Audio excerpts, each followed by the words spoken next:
Hey everyone, welcome to the channel. Today I will be making 3 rounds. Pelham Bay Park, Pelham Bartow Mansion, and Split Rock.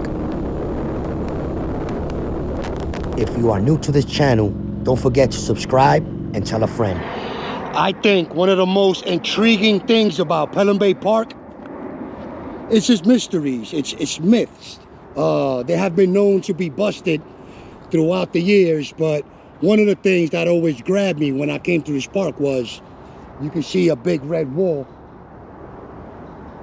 and I never knew the essence or the origin of that, and that is because that is actually marking 2 property lines.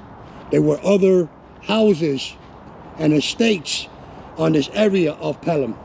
The other thing that intrigued me was that I always thought that there was an Indian cemetery in Pelham Bay Park. It is said that that was the stadium, and where I'm at right now, which is the woods, is where the seats were.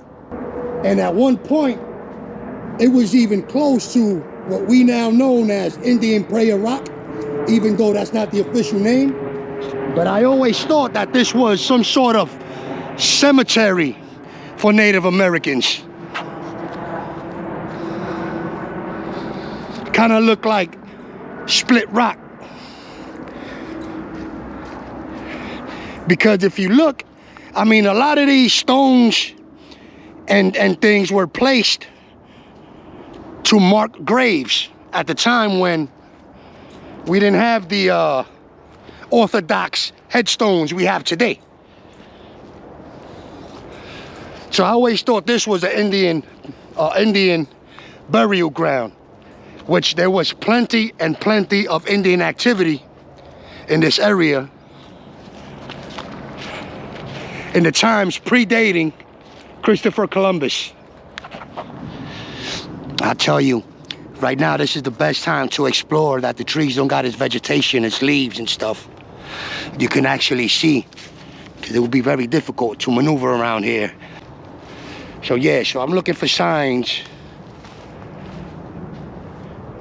of something that was here before this foliage grew. One of the things that I pay really close attention to is these rocks that looks like they predate everything. These little etches and these little carvings. I don't know if you can see, you know. I'm not excluding the fact that it could have been tribal writings at one point, but as you can see here, it's like it has like this etch. And of course, the rain and wind and erosion would eventually erase all signs, but they're still there. I cannot outrule the fact that these might have been Indian writings. Yeah, these are things that I really take into consideration, and really do believe that the writings and the graffitis of the Native Americans still linger among us, but we ignore them every day. Now, I'm not saying this is one, but I'm just saying that it's a big possibility that these things were made way before me and you even existed. Find what looks like an old jug handle, and upon inspection, it looks like it might have been machine produced, just by this flawless line here. So it rules out evidence that this came from Native Americans.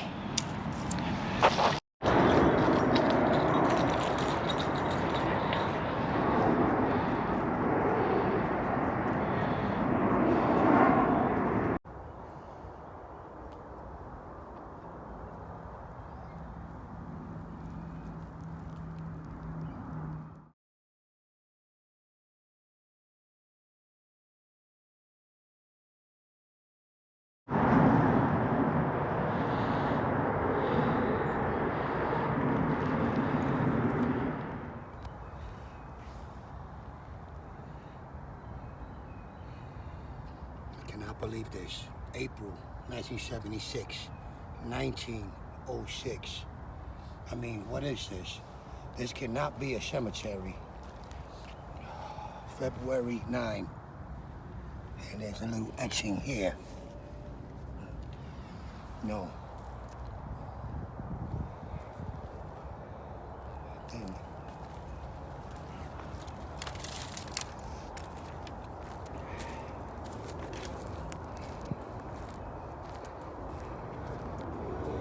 $1901.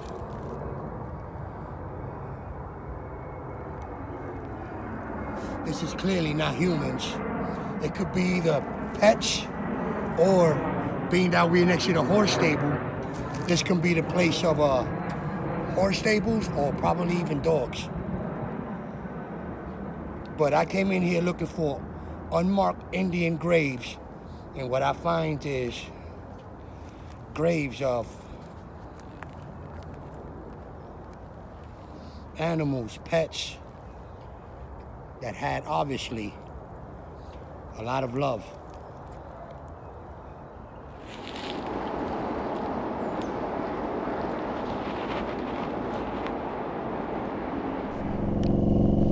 I can't help but think, is that really a horse gravesite, or is it slaves that were just ignored or maybe treated like animals? Or how about if nobody even wanted to acknowledge that that was a African burial ground in the event that they might lose some access to the property?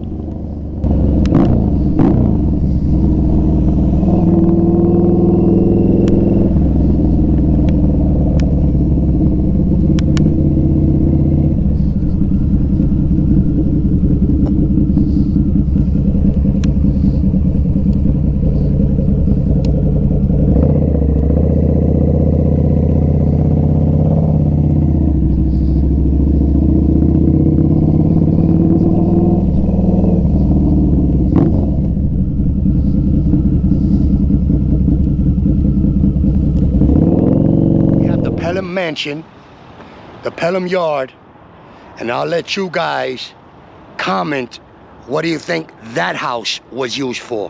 Who occupied that house? Here we have a great replica of how the Lenape Indians used to live, among others. You can see this is straight made out of wood, bark. There's not one nail, one screw. You can see the bed made out of bark. It has like this little exhaust slip away for the smoke. And it is colder in here than it is outside. But that's not why I'm here. I'm here for the legacy of this tree right here.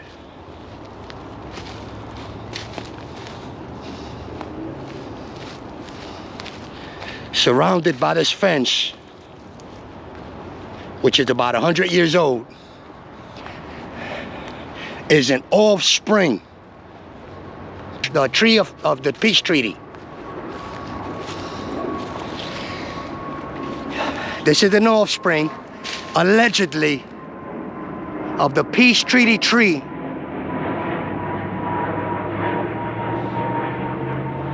of Thomas Pell, when he and other warring natives sat by a tree to avoid any more folks being terminated because of this war that was going on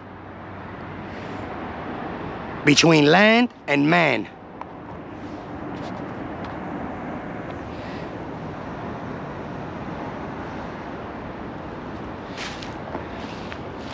Now, for a little while now, we was under the notion that this was the actual peace treaty tree.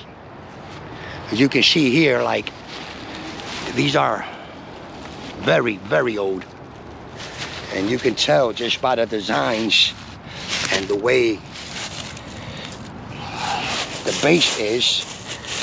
Yeah.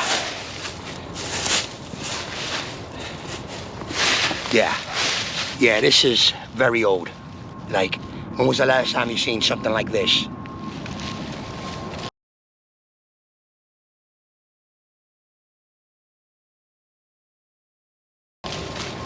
Just the way they, this one even broke, etc., etc. But for a long time, we thought that this was the actual peace treaty, and something is going on here, that the tree is actually falling, and it actually looks dead compared to all these other trees full of life. This one here stands falling apart. It's actually a sad thing that so much effort was put into rescuing the offspring of the treaty, of the peace treaty tree.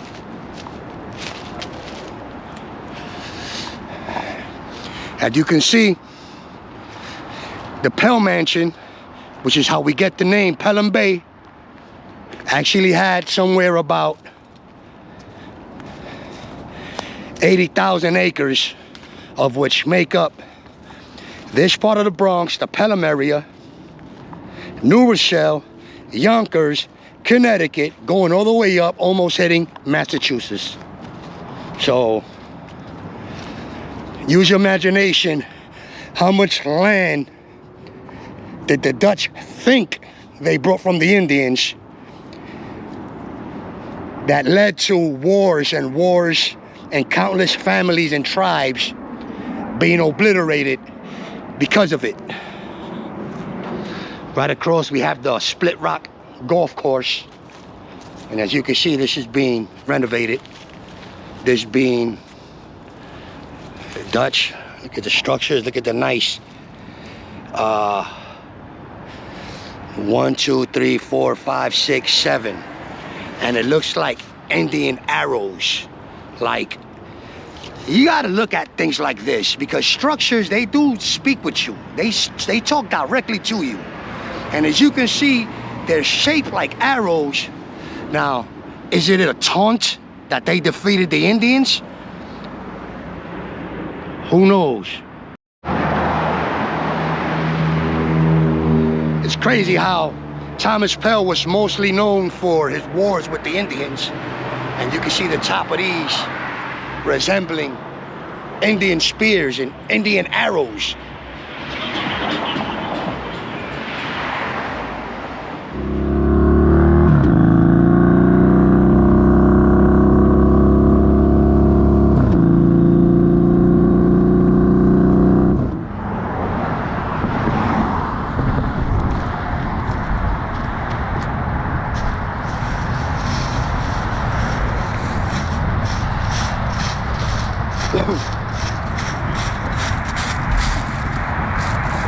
And supposedly, here we have the infamous Split Rock, which it was infamous for harboring one of Anne Hutchinson's family member while family was getting slaughtered, which eventually led to her capture and being taken in by the Native Americans of the time.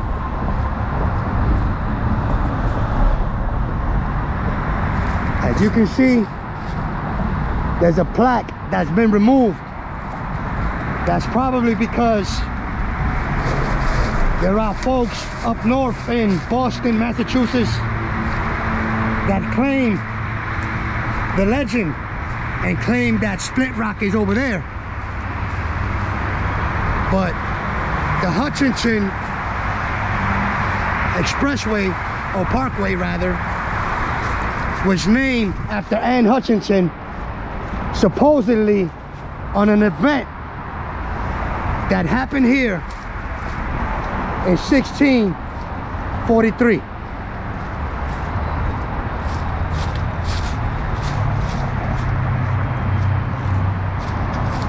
Whether the lore is true or false, it has been proven that In the building of the parkway, they wanted to get rid of the rock, and the preservation committee stopped them because of the historical significance of this rock.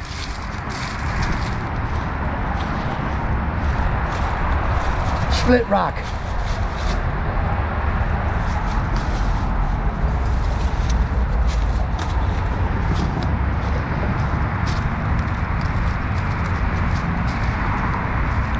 By the way, the location of this is where the Hutchinson Parkway and I-95 Cross Bronx Expressway meet.